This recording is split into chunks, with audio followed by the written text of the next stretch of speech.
शायद वही फाटक है चाचा ना, वही पूरा फाटक चर्चा में रहता है। जब भी यहाँ मैं अभिषेक इस वक्त हूँ फाटक पे, जो मुख्तार अंसारी का निवास स्थान है, उनकी जन्मभूमि है। और मेरे साथ बातचीत करने के लिए हैं विष्णु जी। विष्णु, आपसे भी बातचीत किया जाएगा। पहले तो आपको नमस्ते। नमस्ते नमस्ते। इसका क्या पहचान है मुख्तार अंसारी को? कैसे गाजीपुर के लोग देखते हैं, हम मऊ से आए हैं तो मऊ में उनका एक दो चेहरा है, बाहुबली भी बोलते हैं लोग, और कोई उनको मसीहा बोलता है। आपका ये सामान्य कोई परिवार है नहीं, इनका जो राजनीतिक है ये अलग है। फ्रीडम फाइटर, स्वतंत्रता सेनानी रह चुके हैं लोग, देश के आज़ादी से लेकर के देश के जंग में पूरा योगदान रहा है। तो कुछ बताएं इस घर का राज, इस परिवार के बारे में आप। हाँ देखिए, पहले तो जो इंट्रोडक्शन कराया है, इंट्रोडक्शन पे थोड़ा सा मैं मतलब मुश्किल से 10 सेकंड बोलना चाहता हूँ। वो ये है कि जो इंट्रोडक्शन कराया कि ये मुख्तार अंसारी का है या बाहुबली हैं, इसके अन्य भी तरीके मैंने बताने के हैं। वो ये है कि ये मुख्तार अंसारी से पहले अफजाल अंसारी का घर है, बड़े भाई हैं। उससे पहले शिगतुल्लाह अंसारी साहब का भी ये अफजाल सांसद हैं या शिगतुल्लाह जी विधायक? पूर्व विधायक हैं, अभी विधायक नहीं है। सीटिंग से पहले वाले टर्म में वो विधायक थे। इसके बाद वो उनके छोटे भाई हैं मुख्तार साहब। तो बात ये है कि इससे पहले भी इस घर का एक ओहदा रहा है। जैसे आप इंडियन नेशनल कांग्रेस के जो अध्यक्ष थे, हमको लगता है कि 1926-27 में वो इनके दादा जी जो मुख्तार अंसारी हैं, और मतलब अंसारी बंधु कहिए, तो इनके जो दादाजी थे वो थे इनके नाना ब्रिगेडियर उस्मान, जिनको शेरिन और शेरा कहा जाता है, वो भी थे। एक पहलू ये है कि उनको बाहुबली कहा जाता है। मतलब ये उसी परिवार की ये मिट्टी है, उसी चर्चा चल रही है, मतलब पूरे भारतीय। हाँ। तो हर सिक्के के दो पहलू होते हैं। कुछ लोग हैं जो ये कहते हैं, अपना नेता मानते हैं, कुछ लोग ऐसे लोग हैं जो मानते हैं कि वो बाहुबली हैं। हम बात करते हैं, देखिए इस परिवार का ऐतिहासिक बहुत है। राजनीतिक इतिहास के बारे में बात करें, जैसे अफजाल अंसारी यहाँ के सांसद हैं, शिगतुल्लाह अंसारी जो पहले यहाँ विधायक रह चुके हैं। देखिए 1985 में, हाँ शुरुआत बताइए। 1900 सबसे पहले शुरुआत यहाँ से कम्युनिस्ट पार्टी CPI से होती है, जब पूर्वांचल में और एक तरह से कहे कि उत्तर प्रदेश की राजनीति में कॉमरेड सरयू पांडे की तूती बोलती थी। यहाँ से वो जब तक जीवित रहे तब तक सांसद रहे। इसके बाद एक बार और टर्म में वो सांसद रहे विश्वनाथ शास्त्री, जो CPI के ही नेता थे।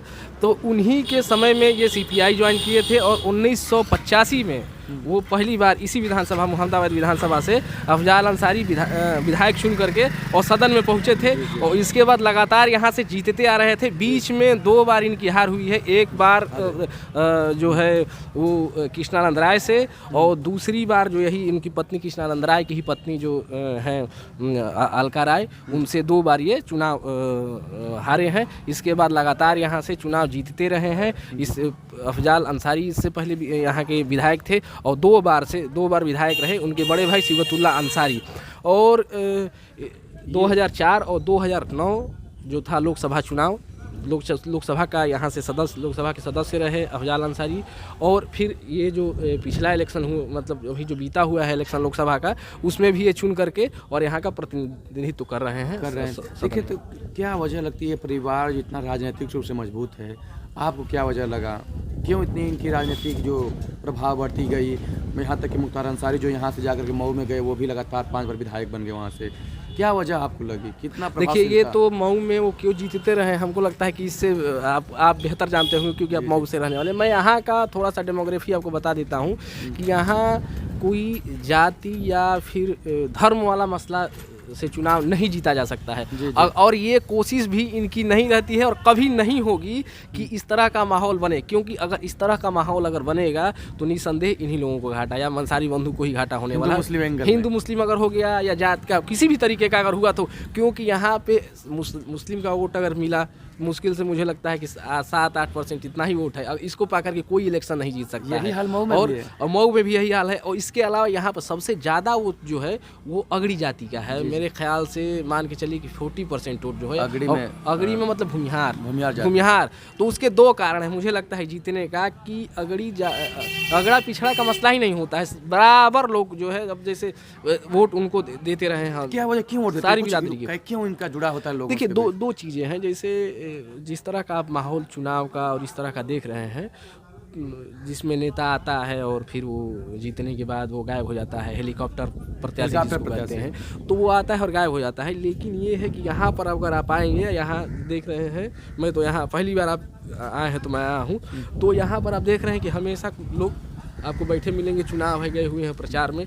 इसके अलावा भी लोगों के से बातचीत करना या किसी के दुख सुख में शामिल होना, कहीं कुछ हो गया तो वहाँ पे जाना, किसी लोगों की मदद जनता मत कर, जो कनेक्टिविटी जो है ना, वो एक तो ये एक दूसरी एक पहलू वो है। दूसरा जो पहलू वो ये है, जैसे ये इलाका या आपको पता होगा कि यहाँ से थोड़ी ही दूरी पर एक गांव है शेरपुर, जी जी, जहाँ पे दलितों की बस्ती को जो है फूंक दिया गया था।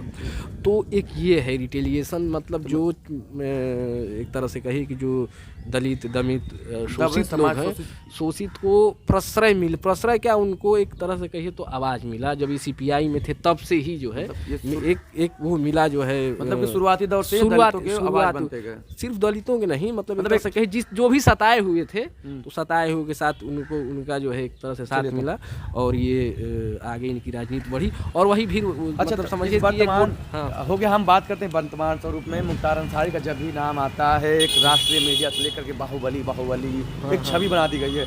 और हमारे मऊ में भी कहीं ना कहीं कई मतलब यहाँ पे कृष्णानंद राय की हत्या होती है, उसका ये जाता है कि सिबतुल्लाह अंसारी जब चुनाव में हार जाते हैं तो उसके बाद कृष्णानंद राय की जब विधायक बनने के बाद हत्या होती है, तो उसमें अंसारी परिवार अपना ईगो मान लेता है, ऐसा कुछ रहा था।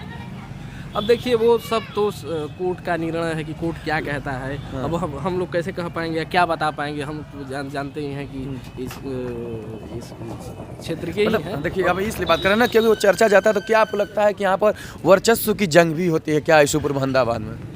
नहीं है कि वो तो हमेशा से इस चुनाव में बहुत पहले से, एक तो ये तो सब समझिए कि हमेशा से एक तो ये रहा है। और वो खास करके ये समझिए कि एक मैंने है ना सामंती और उसके खिलाफ में जो रिटेलिएशन है, उसी का माहौल है और उसी का परिणाम समझिए कि ये अंसारी बंधुओं के ही पक्ष में आता है। ये मसला मेन ये है। दूसरी चीज़ जो एक कनेक्टिविटी है कि लोगों से जिसका कनेक्शन हमेशा बना रहता है, या जीतने के बाद ये नहीं है कि लखनऊ में चले गए हैं या कहीं और चले गए हैं और वो लगातार उनका काम होता रहा है, ऐसा नहीं। हाँ, तो देखिए हम लोग जिस बाजार में है, ये फाटक के पास का बाजार, फाटक बाजार बोलते हैं इसको, फाटक के पास का यूसुफपुर बाजार है। ये पूरा बाजार का क्षेत्र है, यानी मुख्तार अंसारी के घर के आसपास का पूरा ये बाजार है और एक खूब सुंदर सा बाजार है, मतलब व्यवस्थित बाजार है। तो हम लोग पुनः आए कि जो मुख्तार अंसारी के ऊपर कार्रवाइयाँ हुई, पूरा एक सेंस बना कि मुख्तार अंसारी ने बड़ा दबंगाई से संपत्ति अर्जित किया और यहाँ तक कि राजनीति में भी बड़े दबंगाई से चुनाव जीतते हैं, ऐसा लगता है। क्योंकि आप दिल्ली रहे, तमाम रहे, गाजीपुर के मूल निवासी हैं, तो आपको क्या लगता है?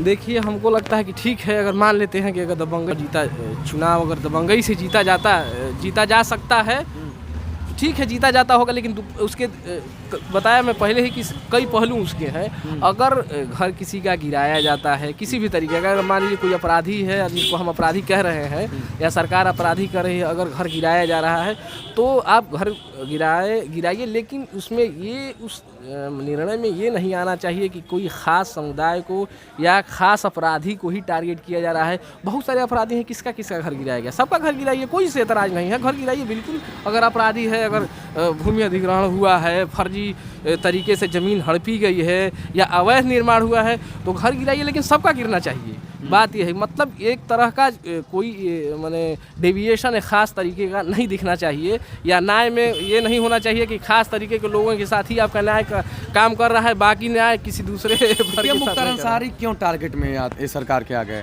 देखिए दो चीज़ है ना।